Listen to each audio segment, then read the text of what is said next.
Hello, my name is Lucilester Barrios Orozco, second semester, University Corporation of the Caribe.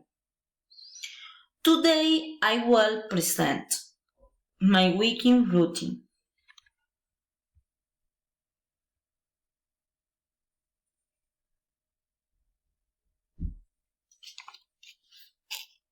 From Monday to Friday, I wake up at 5 a.m.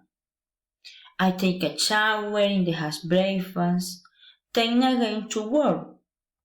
I have lunch 1 p.m.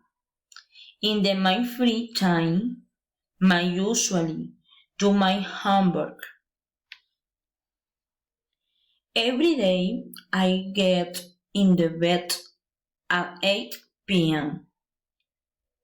and I fell asleep at 10 p.m.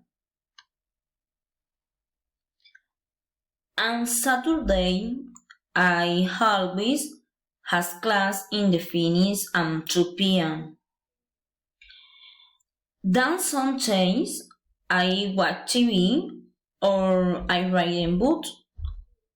Some days I never wake up early. Usually I wake up at 9 a.m.